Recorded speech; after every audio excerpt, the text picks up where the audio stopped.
हाजी साहब ने आखिरी उम्र में फैक्ट्री लगा ली और वो 24 घंटे फैक्ट्री में रहने लगे।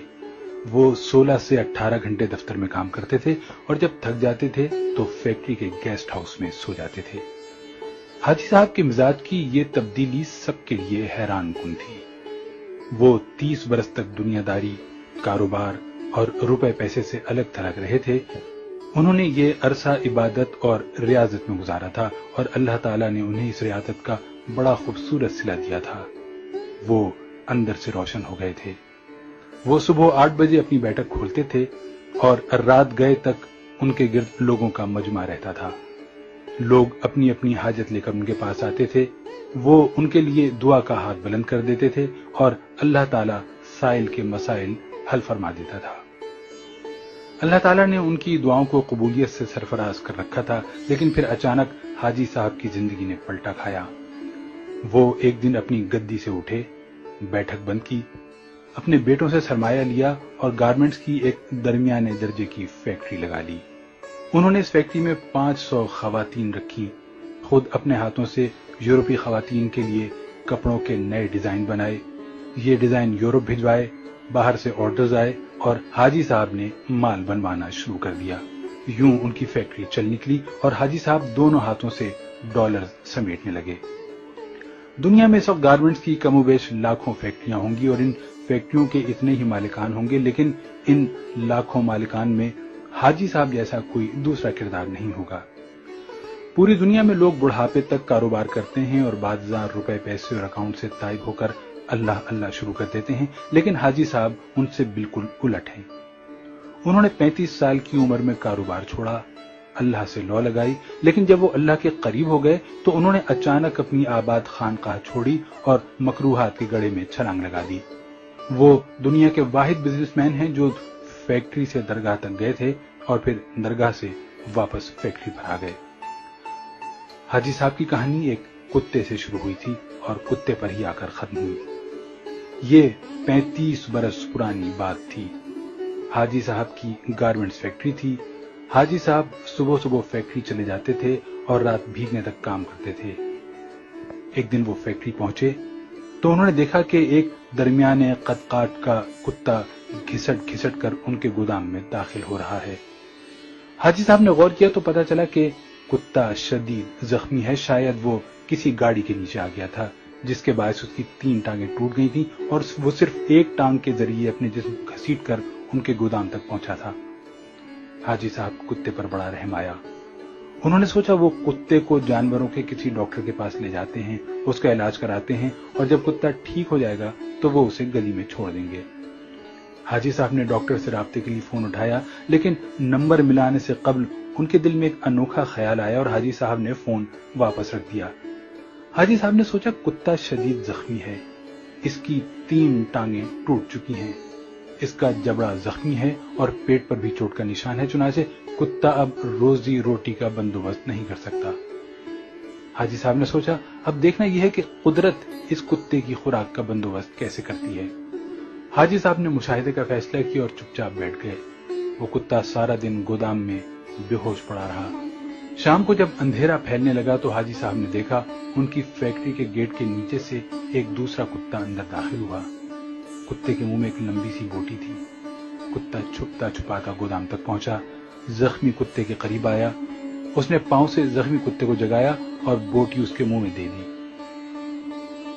जख्मी कुत्ते का जबड़ा हरकत नहीं कर पा रहा था, चुनाचे उसने बोटी वापस उगल दी। सेहतमंद कुत्ते ने बोटी उठाकर अपने मुंह में डाली, बोटी चबाई और जब वो अच्छी तरह नरम हो गई तो उसने बोटी का लुकमा सा बनाकर जख्मी कुत्ते के मुंह में दे दिया। जख्मी कुत्ता बोटी निगल गया। उसके बाद वो कुत्ता गोदाम से बाहर आया, उसने पानी के हौज में अपनी दुम गीली की, वापस गया और दुम जख्मी कुत्ते के मुंह में दे दी। जख्मी कुत्ते ने सेहतमंद कुत्ते की दुम चूस ली। सेहतमंद कुत्ता इस कार्रवाई के बाद इत्मीनान से वापस चला गया। हाजी साहब मुस्कुरा पड़े। उसके बाद ये खेल रोजाना होने लगा। रोज कुत्ता आता, जख्मी कुत्ते को बोटी खिलाता, पानी पिलाता और चला जाता। हाजी साहब कई दिनों तक ये खेल देखते रहे। एक दिन हाजी साहब ने अपने आप से पूछा, वो कुदरत जो इस जख्मी कुत्ते को रिज़्क फराहम कर रही है, क्या वो मुझे 2 वक्त की रोटी नहीं देगी? सवाल बहुत दिलचस्प था। हाजी साहब रात तक अपने اس سوال کا جواب تلاش کرتے رہے یہاں تک کہ وہ توکل کی حقیقت بھانپ گئے۔ انہوں نے فیکٹری اپنے بھائی کے حوالے کی اور تارک الدنیا ہو گئے۔ وہ مہینے میں 30 دن روزے رکھتے اور صبح صادق سے اگلی صبح کاذب تک رکوع و سجود کرتے۔ وہ برسوں اللہ کے دربار میں کھڑے رہے۔ اس عرصے میں اللہ انہیں رزق بھی دیتا رہا اور ان کی دعاؤں کو قبولیت بھی، یہاں تک کہ وہ صوفی بابا کے نام سے مشہور ہو گئے اور لوگ ان کے پاؤں کی خاک کا تعویذ بنا کر گلے میں ڈالنے لگے۔ لیکن پھر ایک دوسرا واقعہ پیش آیا اور صوفی بابا دوبارہ حاجی صاحب ہو گئے۔ یہ سردیوں کی ایک نیم گرم دوپہر تھی۔ صوفی بابا کی بیٹھک میں درجنوں عقیدت مند بیٹھے ہوئے تھے۔ صوفی بابا ان کے ساتھ روحانیت کی رموز شیئر کر رہے تھے۔ باتوں ہی باتوں میں صوفی بابا نے کتے کا قصہ چھیڑ دیا اور اس قصے کے آخر میں حاضرین کو بتایا، رزق ہمیشہ انسان کا پیچھا کرتا ہے، لیکن ہم بے وقوف انسانوں نے رزق کا پیچھا شروع کر دیا ہے۔ اگر انسان کی توکل زندہ ہو تو رزق انسان تک ضرور پہنچتا ہے، بالکل اس کتے کی طرح جو زخمی ہوا تو دوسرا کتا اس کے حصے کا رزق لے کر اس کے پاس آ گیا۔ میں نے اس زخمی کتے سے توکل سیکھی، میں نے دنیا داری ترک کی اور اللہ کی راہ میں نکل آیا۔ آج اس راہ کا انعام ہے، میں آپ کے درمیان بیٹھا ہوں۔